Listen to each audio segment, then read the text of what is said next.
সুস্থ থাকুন, সবল থাকুন, এই কামনা করে যাই।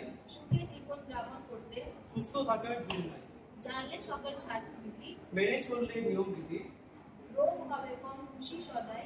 শান্তির কোনো অভাব নাই। নমস্কার, ইন্ডিয়া মুক্ত ভারত অভিযান ব্লকে এনআইএস দ্বারা আয়োজন আমাদের এই বিশেষ নিবেদন আপনাদের সবাইকে স্বাগত জানাই। আশা করছি আমাদের এই অনুষ্ঠানটা আপনাদেরকে ভালো লাগবে।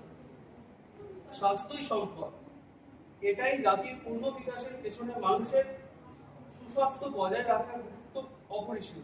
তাই আজ আমরা আপনাদের সামনে তুলে ধরতে চলেছি পুষ্টি আর স্বাস্থ্য সচেতনতা সংক্রান্ত কিছু তথ্য। প্রথমেই আমরা দেখে নেব একজন পরিশ্রমী ডায়েট শিক্ষক।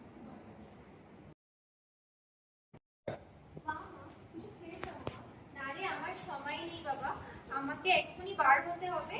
তুই যেন এই টিফিনটা নিয়ে যাস আর খেয়ে যাস, সাবধানে যাস, ঠিক আছে? আচ্ছা।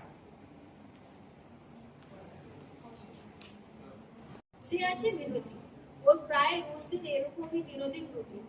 ও কাজ করে আর শুধু কাজই করতে থাকে, নিজের বিষয়ে একদমই ভাবে না।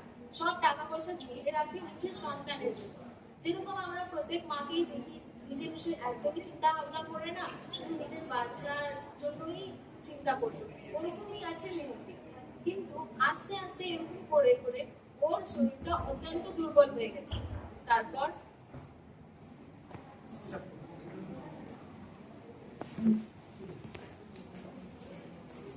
হ্যালো,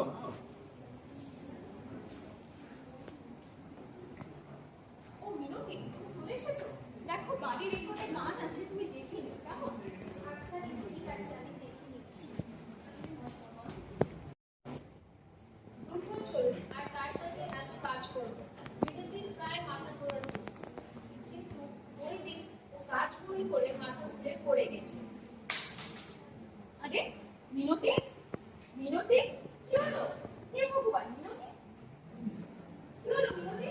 এই যে শোনো, মিনতি অজ্ঞান হয়ে গেছে, তাড়াতাড়ি আসো। মিনতি, কি হলো মিনতি? এটা চিচামিচি করছে কেন তুমি? আহ! এটা কি? মিনতি অজ্ঞান হয়ে গেছিল। দাঁড়ো দাঁড়ো, আমি ডাক্তার বাবুকে ফোন করছি। হ্যাঁ, হ্যালো হ্যালো, ডাক্তার বাবু, ডাক্তার বাবু, তাড়াতাড়ি তাড়াতাড়ি আমাদের বাড়ি আসবেন। আমার কাজের লোক অজ্ঞান হয়ে গেছিল। হ্যাঁ হ্যাঁ, তাড়াতাড়ি তাড়াতাড়ি। ডাক্তার বাবু,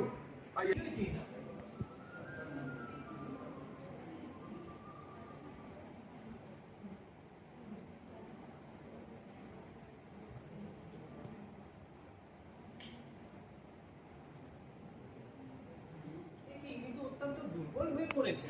তার সাথে সাথে এনার সিভিয়ার অ্যানিমিয়াও হয়েছে। আপনি কি ঠিকমতো খাওয়া দাওয়া করতেন না? আমরা ঠিক জানি না ডাক্তারবাবু, ও আমাদের বাড়িতে কাজ করে।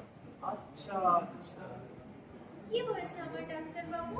আমি হঠাৎ অজ্ঞান কিভাবে হয়ে গেলাম? কি হয়েছে আমার? না, সেরকম কিছু না। আপনার অত্যন্ত দুর্বল হয়ে পড়েছেন এবং আপনার শরীরে সিভিয়ার অ্যানিমিয়া হয়েছে। অ্যানিমিয়া? অ্যানিমিয়াটা কি হয় ডাক্তার বাবু? অ্যানিমিয়া বলতে যখন আপনার শরীরে রক্তের পরিমাণ কম হয়ে যায় তখন তাকে অ্যানিমিয়া বলা হয়। সেটা কিভাবে হয়? সেটা তখন হয় যখন আপনি খাবার দাবার ঠিক মতন করেন না, তখন আপনার অ্যানিমিয়া হয়। আচ্ছা, আপনি বলুন তো, আপনি কি ঠিক মতন খাওয়া দাওয়া করতেন? খাওয়া দাওয়া তো একটু এদিক ওদিক হতো ডাক্তার বাবু। আচ্ছা, আপনি দিনে কতবার খাবার খেতেন ঠিক মতো বলুন তো আপনি? দিনে তো কাজকর্মের মধ্যে আমি আর সময় পেতাম না, ওই রাতে একবার করে খেতাম। সে কি? তুই মাত্র একবার খাবার খেতিস? এভাবে তো তোর শরীর অসুস্থ হয়ে পড়বে। এবার কি ডাক্তার বাবু? এখন আপনাকে দিনে অন্তত পক্ষে 3 বার করে খাবার খেতে হবে এবং যেই খাবারটা খান সেটা বেশি বেশি পরিমাণে খেতে হবে।